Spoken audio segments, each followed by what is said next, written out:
الحمد لله رب العالمين. الحمد لله الذي فرض الجمعة للمؤمنين لنكون من الذاكرين، والصلاة والسلام على رسول الله الذي أرسل رحمة للعالمين، نبينا وسيدنا محمد وعلى آله وصحبه وذرياته وأمته إلى يوم الدين. أما بعد، فيا عباد الله، أحباب الله وأحباب رسوله صلى الله عليه وسلم، أوصي نفسي وإياكم بتقوى الله فقد فاز المتقون، فلا تموتن إلا وأنتم مسلمون. فقال تعالى: يا أيها الذين آمنوا اتقوا الله حق تقاته ولا تموتن إلا وأنتم مسلمون. Hadirin jamaah Jumat rahimani wa rahimakumullah. Kita mengawali khutbah Jumat ini dengan bersyukur pada Allah Subhanahu wa taala.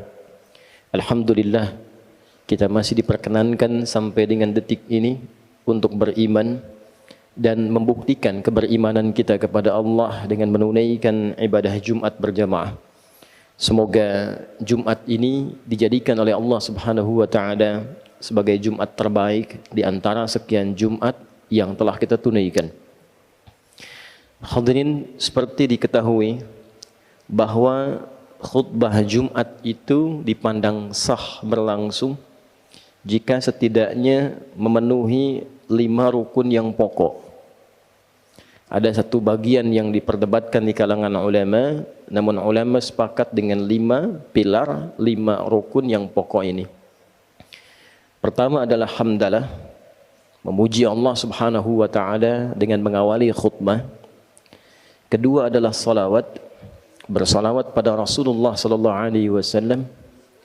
Yang ketiga adalah wasiat, mengingatkan jamaah untuk meningkatkan takwa kepada Allah Subhanahu wa taala. Yang keempat adalah penyampaian setidaknya ayat-ayat Al-Quran atau bagian dari hadis Nabi Muhammad sallallahu alaihi wasallam. Dan yang kelima pada khutbah yang kedua ditutup dengan doa. Hadirin, 5 rangkaian rukun atau pilar yang menentukan sahnya khutbah Jumat itu bukan sekedar menjadi bagian formalitas, tapi ada hikmah, ada rahasia yang terkandung di dalamnya, sehingga setiap pekan kita diingatkan oleh 5 pilar ini. Dan 5 inilah yang akan menentukan perjalanan kehidupan kita setiap pekan. Bagaimana pekan-pekan itu dilalui dengan nikmat, dengan bahagia, lebih dekat dengan Allah, lebih dekat dengan potensi kesuksesan yang mungkin kita raih. Inilah 5 pesan yang sering kali diungkapkan dalam khutbah Jumat dan diulang-ulang setiap kita datang untuk menunaikannya. Hadirin, di pertemuan ini kita akan mendalami, mengelaborasi rukun yang pertama, pilar yang pertama, yaitu hamdalah.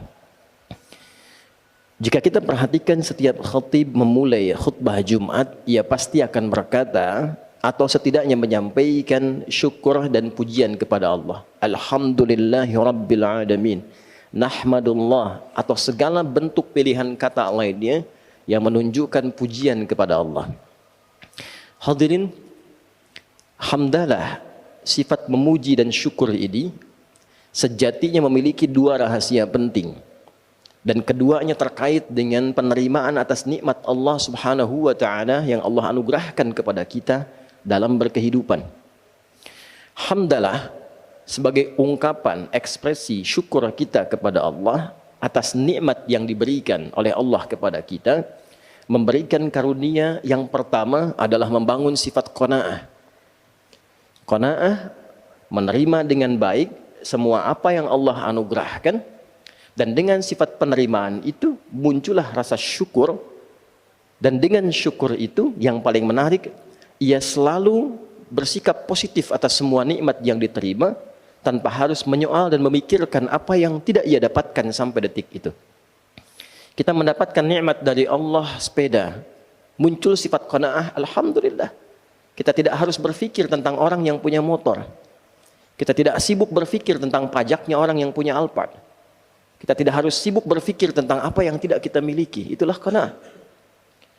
Saat ini alhamdulillah Allah berikan rizki cukup kita untuk mengontrak. Alhamdulillah, mengontrak dipetakan, mengontrak rumah. Tidak harus kita berpikir dengan rumah yang ditempati oleh orang lain. Di qanaah itu membangun sifat menerima yang melahirkan kepuasan. Alhamdulillah, terima kasih ya Allah.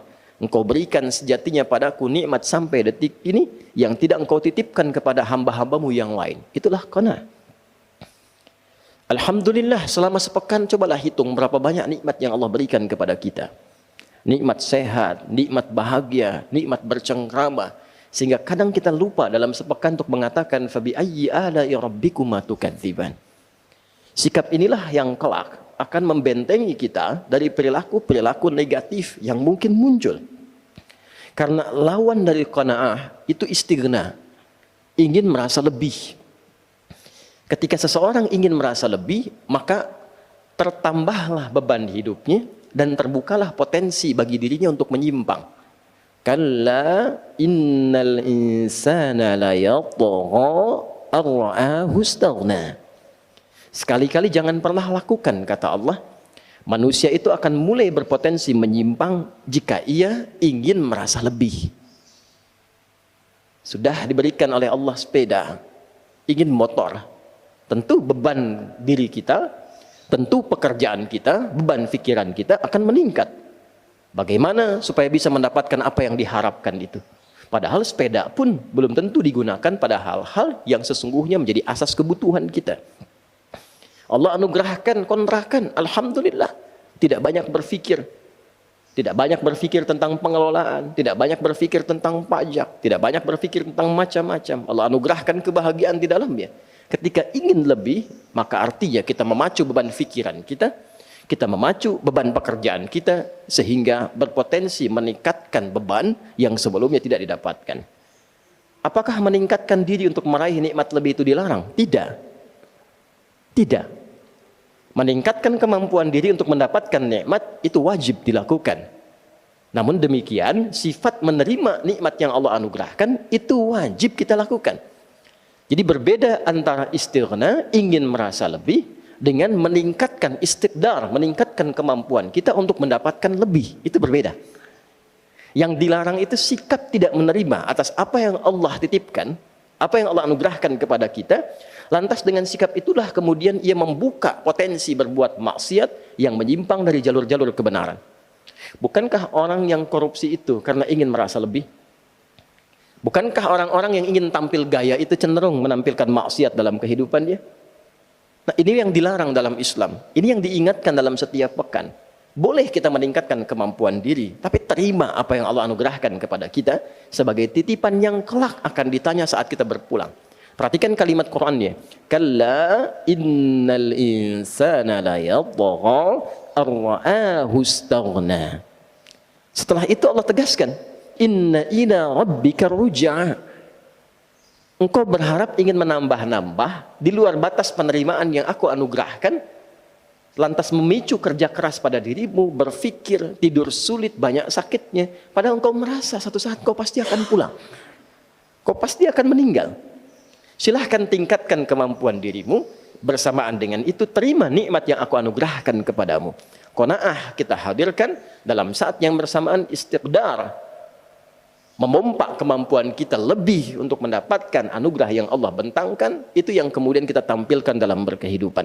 Belajar tetap, jangan disalahpahami, sudah qanaah saja dengan kemampuan sekarang. Tidak, baca buku lagi, belajar lagi, tingkatkan lagi. Tingkatkan etos kerja lagi, dengan sendirinya nikmat akan datang. Itu hukumnya. Innallaha la yughayyiru ma biqaumin hatta yughayyiru ma bi anfusihim. Allah tidak akan merubah keadaan diri kita sebelum kita menunjukkan tentang fitrah keadilan Allah untuk berusaha merubah diri kita. Allah membuat sebuah hukum, orang yang bisa meningkatkan keadaan dirinya, maka dibuka oleh Allah pintu-pintu kebaikan lebih daripada sebelumnya.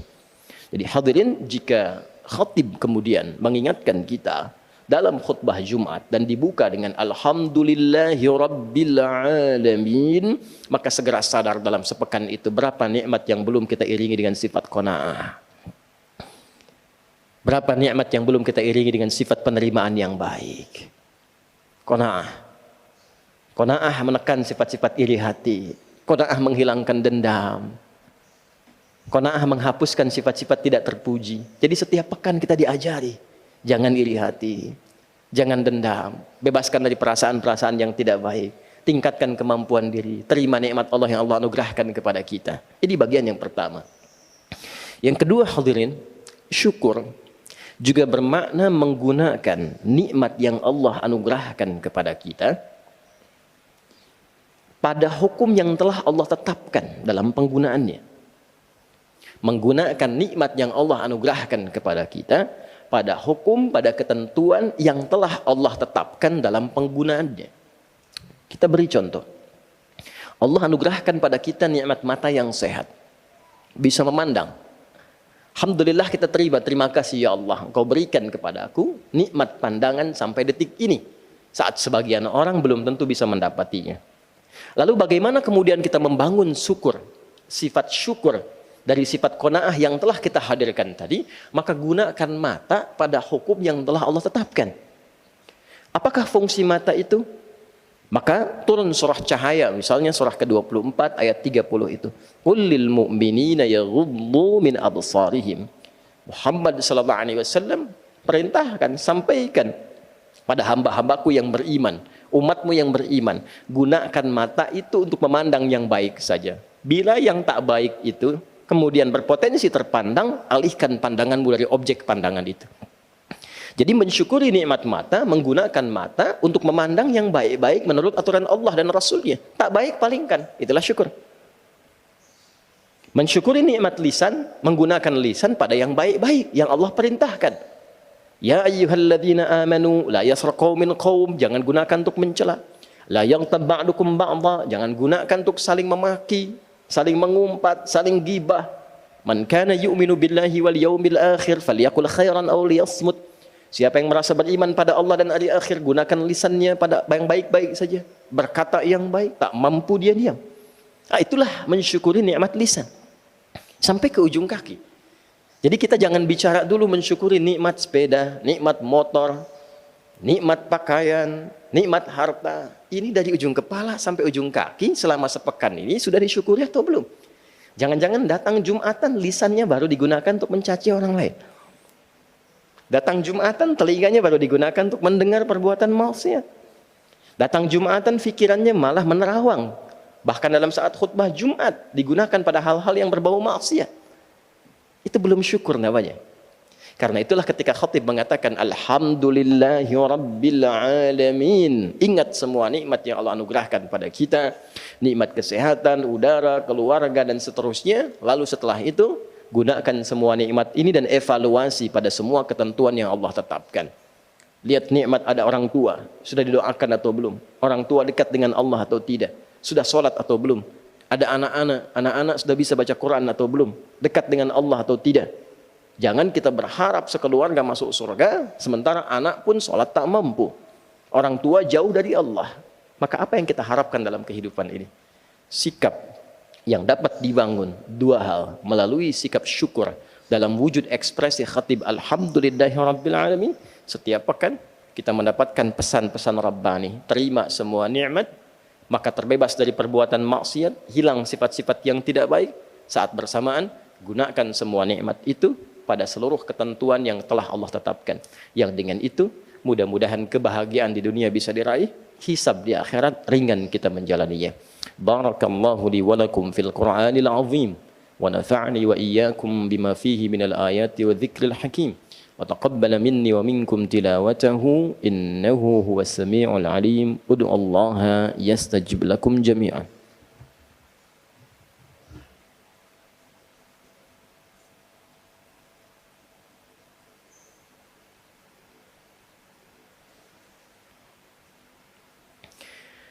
Alhamdulillah wassalatu wassalamu ala rasulillah wa ala alihi wa sahbihi wa man walah wa ba'd.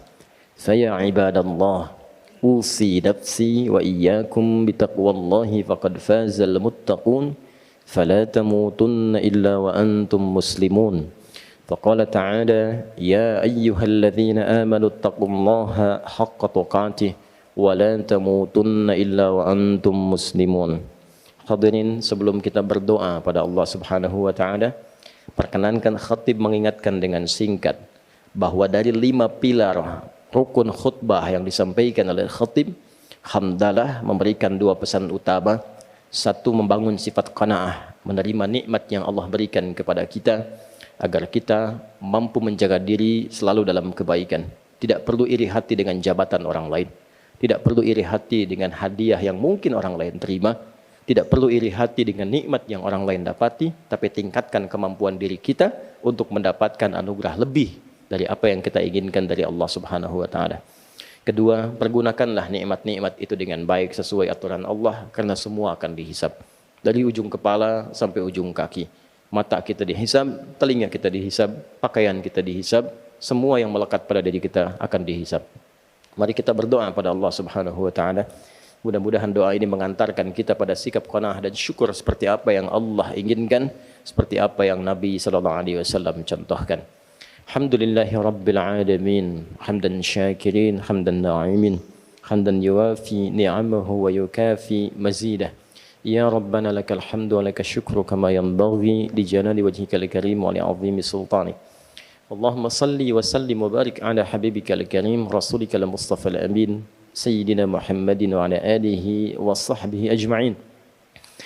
Allahumma ya arhamar rahimin urzuqna ni'matal qanaati wa syukri laka ya rabbal alamin. Ya Allah, anugerahkan kami rizki untuk memiliki sifat qanaah dan syukur atas segala nikmat yang Kau anugerahkan kepada kami.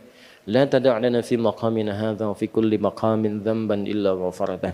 Ya Allah, jangan biarkan ada dosa sedikit pun di tempat ini atau dimanapun kami berpijak kecuali Engkau gugurkan seluruh dosa-dosa itu. Wala hamman illa farajtah. Jangan biarkan ada kegelisahan tertanam kecuali Engkau telah tenangkan keadaannya. Allahumma wala asiran illa yassartah. Jangan biarkan ada kesulitan terjadi kecuali Engkau mudahkan kesulitan itu. Wala hajatan min hawaijid dunya wal akhirati fiha laka ridhan wa fiha lana salah illa qadaitaha ya arhamar rahimin. Wala maridan illa syafaitah. Ya Allah, bila ada hajat apapun yang tersembunyi, termasuk bila ada di antara hamba-Mu yang sakit, mohon sembuhkan penyakitnya, kabulkan seluruh hajatnya.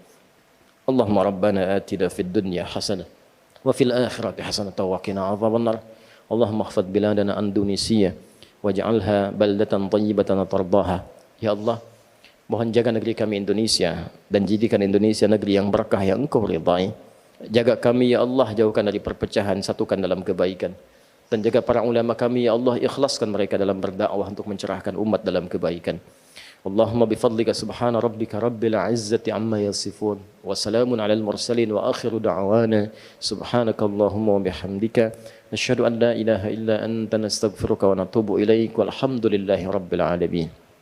Ibadallah, innallaha ya'muru bil adli wal ihsan wa ita'i dzil qurba wa yanha 'anil fahsya'i wal munkari wal baghi ya'izukum la'allakum tadhakkarun wa la dzikrullahi akbar wallahu ya'lamu ma tasna'un. Aqimus shalah yarhamukumullah.